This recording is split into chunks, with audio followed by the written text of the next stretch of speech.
दोस्तों, मेरे channel honour of homeopathy by doctor A K Singh में आपका स्वागत है। दोस्तों, पिछले वीडियो में हमने केस टेकिंग को डिस्कस किया था, जिसमें हमने एफोरिज्म 88 के अकॉर्डिंग मेंटल फंक्शनिंग को डिस्कस करके पेशेंट की मेंटल फंक्शनिंग को समझने की कोशिश करी थी।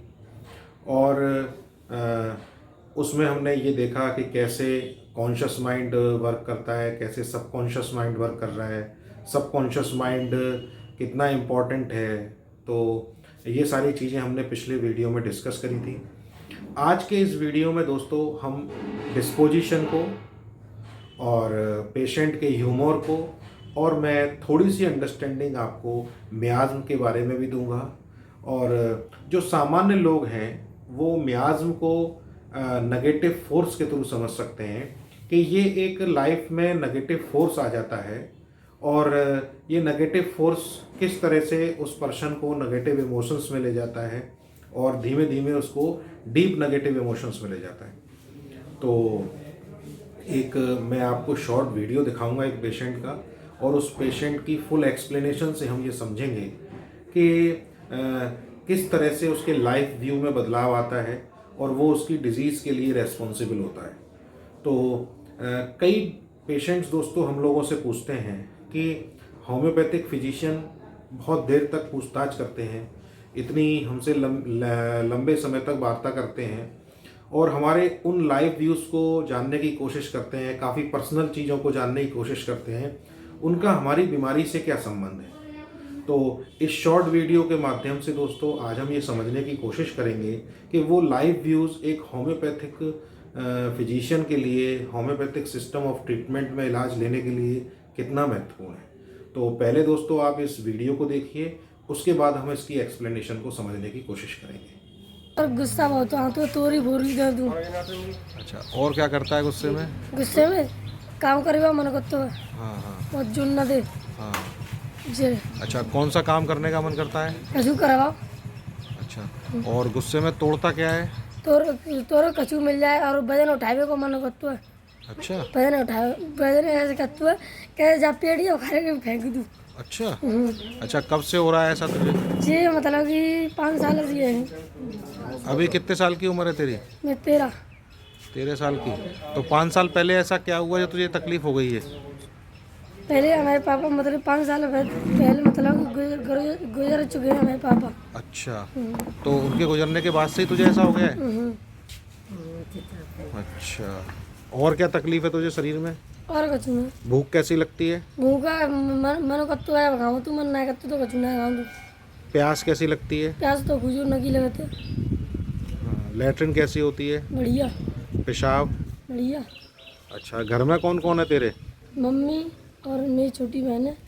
अच्छा, तुम 2 भाई बहन हो? अच्छा, तो लड़ाई होती है? नहीं। अच्छा, तो गुस्सा किस पे आता है तुझे?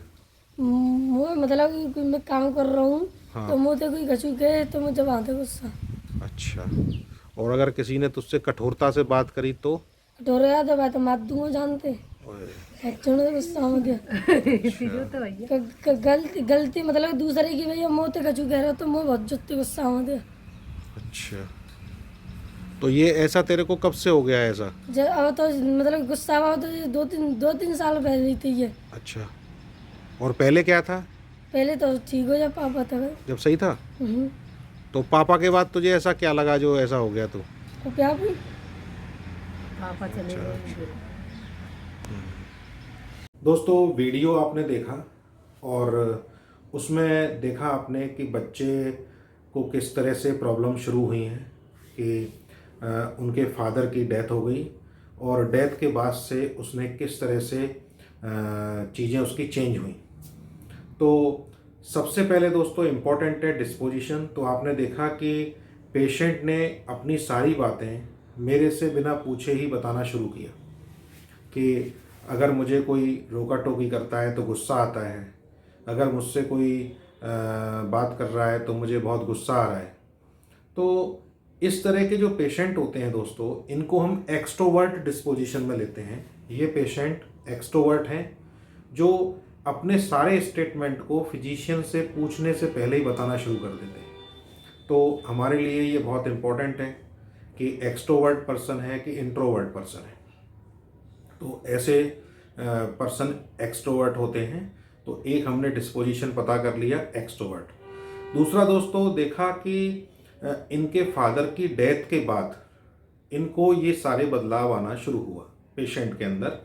तो डेथ जो है it is a important phenomena. इनके फादर की डेथ होना वो एक उनकी लाइफ में बहुत बड़ा इम्पॉर्टेंट घटनाक्रम है जिसको जानना बहुत ज़रूरी है। तो हमारे पास होम्योपैथिक सिस्टम ऑफ ट्रीटमेंट में इस तरह की दवाइयाँ हैं जिनमें अगर किसी व्यक्ति के फादर की, मदर की या जिससे वो प्यार करता है उसकी डेथ हो जाती है और उसके बाद से उसको प्रॉब्लम आना शुरू होती हैं, तो ऐसे में हमारे पास रिपर्टरी में एक रूब्रिक है, उसको हम कंसीडर करते हैं। तो अब आपने देखा कि वो एक इंसिडेंस हुआ, उसके बाद इनके स्वभाव में किस तरह से परिवर्तन आना शुरू हो गया कि अब इनको अगर कोई क्रिटिसाइज़ करता है तो इनको गुस्सा आता है और रूडली कोई बात करता है तो फिर ये उसके साथ रिवेंज में चले जाते हैं। यानी कि इनको ऐसा लगता है कि अगर रूडली मुझसे किसी ने कह दिया तो मैं तो उसको मार ही दूंगा। तो आप देखेंगे कि इमोशंस किस तरह से चेंज हो रहे हैं कि फादर की डेथ हुई, उसके बाद एंगर आया, एंगर में भी हेट डेवलप हो गया और हेट के साथ वो रिवेंज तक चले गए। तो आप एक नेगेटिविटी का क्रम देखेंगे कि एक बच्चे के अंदर किस तरह की नेगेटिविटी क्रिएट हो रही है और वो किस तरह से नेगेटिव इमोशंस में जा रहा है। और दोस्तों आप देखेंगे उसके वर्ड्स के स्टेटमेंट से कि मुझे फिर इतना गुस्सा आता है कि इस पेड़ को उखाड़ के फेंक दूँ। यानी कि उसकी आप लेवल ऑफ एनर्जी लेवल देखिए, आप जो एंगर में एनर्जी लेवल रहता है तो इतना एनर्जी लेवल बढ़ गया है कि वो पेड़ को उखाड़ने के लिए भी तैयार है। तो अंदर जो रिवेंज है, अंदर जो हेट है, अंदर जो एंगर है, ये सब उसके भाव हैं। ये सब देखिए अंदर उसके कितना भरा हुआ है। तो हमको इन सब चीज़ों को जानना बहुत ज़रूरी होता है। अब दोस्तों इसको हम मियाज़ से कनेक्ट करते हैं कि किस तरह से इसके मियाज़ में चेंज होता है। तो मियाज़ को जैसे मैंने बताया कि हम नेगेटिव फोर्स से समझेंगे कि किसी व्यक्ति की ज़िंदगी में नेगेटिव फोर्स अगर कोई आ जाता है, जैसे इस बच्चे में फादर की डेथ हुई, तो इस नेगेटिव इमोशन से कोई भी पर्सन निकलने के लिए एक डिफेंस में जाता है। वो एक अपने आप को बचाव के लिए तैयार करता है, क्योंकि ये नेचर का फिनोमिना है कि लाइफ में अगर कोई व्यू होगा तो वो उससे निकलने के लिए, उससे बचने के लिए प्रयास करेगा। तो इसमें 3 तरह के नेगेटिव फोर्स होते हैं। पहला सोरा जिसको हम बोलते हैं, और उसमें दोस्तों इस फर्स्ट जो नेगेटिव फोर्स है जिसको हम सोरा कह रहे हैं, उसमें पर्सन की सेंसिटिविटी ऑल्टर होती है। जैसे बहुत से पेशेंट होते हैं जिनको सेंसिटिव टू नॉइस, कि उनको कोई भी आवाज़ हो तो उससे उनको प्रॉब्लम होती है। कुछ लोग ऐसे सेंसिटिव हो जाते हैं कि जरा सी ठंडी हवा लग गई तो उनको बीमारी हो गई, वो तकलीफ़ में आ गए, जुकाम खांसी हो गया। तो ये सेंसिटिविटीज़ हैं। तो इसको हम first defence, first negative force और सोरा कहते हैं होम्योपैथिक पॉइंट ऑफ व्यू से। उसके बाद दोस्तों जब ये बात आगे बढ़ती है तो फिर कोई भी पर्सन 2 तरह की डिफेंस लेता है। एक डिफेंस में वो कंस्ट्रक्टिव डिफेंस में जाता है जिसमें उसकी बॉडी की सेल्स मल्टीप्लाई होती जाती हैं, जैसे ट्यूमर्स हैं, पॉलिप्स हैं। इसको हम लोग सेकंड नेगेटिव फोर्स कहते हैं और इसको हम साइकोसिस कहते हैं दोस्तों। तो हमको यही पहचानना होता है कि फिजिकल लेवल पे साइकोसिस क्या है और मेंटल लेवल पे साइकोसिस क्या है।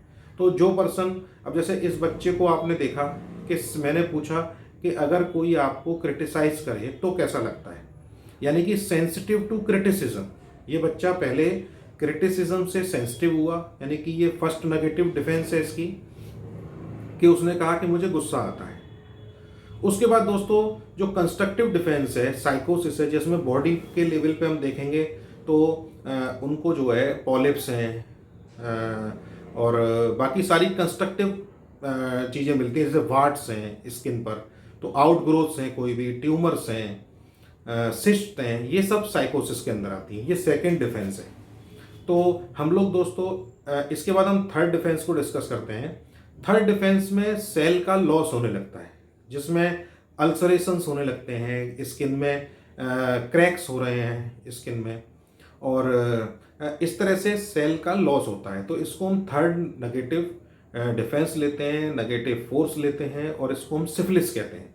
तो होम्योपैथिक पॉइंट ऑफ व्यू से हमारे पास 3 नेगेटिव फोर्स हैं, सोरा सेंसिटिविटी, साइकोसिस कंस्ट्रक्टिव डिफेंस और सिफिलिटिक डिस्ट्रक्टिव डिफेंस। तो इस वीडियो में आपने देखा कि सोरा के नेगेटिव फोर्स का मतलब है कि वो sensitivity, sensitive to criticism, sensitive to criticism से वो एंगर में जा रहा है। अब एंगर का भी हमको लेवल देखना होता है कि वो किस लेवल का है।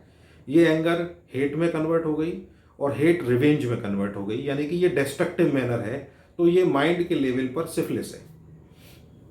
तो डेथ से, उसके फादर की डेथ से उस बच्चे ने सिफिलिटिक डिफेंस ली और एंगर का जो फेज है वो साइकोटिक फेज है, लेकिन वो साइकोटिक फेज को भी क्रॉस करके सिफिलिटिक फेज में आ गया। ये मेंटल लेवल पर सोरिक डिफेंस, साइकोटिक डिफेंस और सिफिलिटिक डिफेंस का डिफरेंस है दोस्तों जैसा कि हमने डिस्कस किया था कि पेशेंट पूछते हैं कि इतनी लाइव व्यूज़ की क्या इम्पोर्टेंस है, इस लाइव व्यू का मेरी बीमारी से क्या संबंध है। तो ये जो बच्चा मेरे पास आया, ये बच्चा आया मेरे पास स्किन की प्रॉब्लम लेके। इसको स्किन पे इरप्शंस थे right side of the hand पर, तो उनमें ईचिंग भी हो रही थी और थोड़ा सा उसमें से पीलिंग ऑफ स्किन भी शुरू हो गई थी। तो दोस्तों जैसा कि हम लोग जब डीप स्टडी करते हैं होम्योपैथी की, तो उसमें समझते हैं कि हर ऑर्गन का एक पर्टिकुलर साइकोलॉजिकल लेवल है, वो ऑर्गन उस साइकी को डिनोट करता है।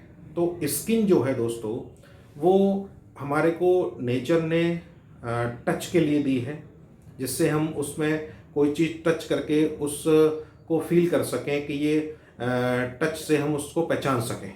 जैसे अगर हमें कोई अनजान व्यक्ति टच करता है तो हम समझ जाते हैं कि ये कोई अनजान व्यक्ति है। अगर कोई अपना ही व्यक्ति टच करता है तो हम समझ जाते हैं कि ये हमारा अपना व्यक्ति है। तो इस तरह से आप देखेंगे कि वो टच फीलिंग है। अब इस बच्चे के फादर की डेथ हो गई है, तो ये फादर के टच को मिस कर रहा है, यानी कि फादर को सेपरेट महसूस कर रहा है, फादर से अपने आप को सेपरेट महसूस कर रहा है। Right side of the body is related to the father and left side of the body is related to the mother.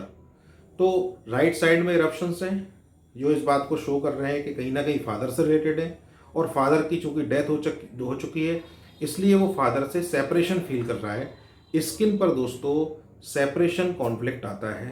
तो इस तरह से हम लाइव व्यू को उनकी फिजिकल प्लेन पर जो प्रॉब्लम आई है उससे लिंक करते हैं, और उसके बाद हम लोग दोस्तों अपनी रिपर्टरी में उन सिम्टम्स को लेते हैं। तो इसमें आपने देखा केस में कि किस तरह से बच्चे ने मियाज़मेटिक डिफेंस ली और किस तरह से वो बच्चा जो है उस फादर की डेथ के बाद चेंजेस आने लगे उस बच्चे के अंदर। तो इसी तरह से दोस्तों हम लोग हर मरीज को यही समझने की कोशिश करते हैं, उसके लाइव व्यूज़ से समझने की कोशिश करते हैं कि किस तरह से वो किस डिफेंस को ले रहा है। तो हम इस तरह से दोस्तों पेशेंट की एनालिसिस करते हैं। इसमें वीडियो में हमने आज डिस्पोजिशन को डिस्कस किया और पेशेंट के ह्यूमर को, उसकी फीलिंग्स को डिस्कस किया और मियाज़्म को भी हमने शुरू कर दिया। आने वाले वीडियो में दोस्तों हम लोग डिल्यूजन्स के ऊपर कुछ चर्चा करेंगे और समय समय पे मैं आपको केसेस के थ्रू बताता रहूँगा कि किस तरह से ये डिफेंसेस और चेंज होती हैं। अब दोस्तों चूँकि ये बच्चा अभी 12 साल का है, तो अब इसको बड़ा होना है। अगर ये इन्हीं डिफेंसेस के साथ बड़ा होगा तो इसको फिर डिस्ट्रक्टिव डिजीजेज इनके फिजिकल प्लेन पर आने लगेंगी। तो इसलिए हमको इसकी इस मेंटल थिंकिंग को, इस मेंटल थॉट को अपनी दवाइयों से इसी लेवल पर ख़त्म करना होगा, जिससे कि इसका जीवन और आगे अच्छा चल सके। दोस्तों होम्योपैथिक सिस्टम ऑफ ट्रीटमेंट का ये एक ऐसा पार्ट है जिसको फिजिशियन समझ सकता है कि उसने उस पेशेंट के मियाज़्म को, उस नेगेटिव फोर्स को समझ करके उसको जो ट्रीटमेंट दिया है उससे वो आने वाले टाइम में उस पेशेंट की लाइफ को कितना इम्प्रूव कर रहा है, उसके जीवन में उसको कितना हेल्थ प्रोवाइड कर रहा है, जो उसको इस तरह की सफरिंग्स नहीं आएंगी, तो और उसको डिस्ट्रक्टिव टाइप ऑफ डिजीज़ में जाने से बचा सकता है। तो होम्योपैथी में दोस्तों इस तरह से हम लोग मरीज की फुल एनालिसिस करते हैं, उसके बाद ही हम उसको कोई दवाई सेलेक्ट करके देते हैं और फिर उसके अंदर वो बदलाव आना शुरू हो जाता है। तो इस वीडियो में दोस्तों इतना ही। अगले वीडियो में हम लोग और हायर लेवल की बात करेंगे, जिसमें हम डिल्यूजन्स की बात करेंगे और मियाज़्म के बारे में मैं आपको एक एक मियाज़्म की एक एक वीडियो के माध्यम से पूरी तरह से जानकारी दूंगा और आपको होम्योपैथिक सिस्टम ऑफ ट्रीटमेंट को समझने में और आसानी होगी। तो इस वीडियो में इतना ही। धन्यवाद।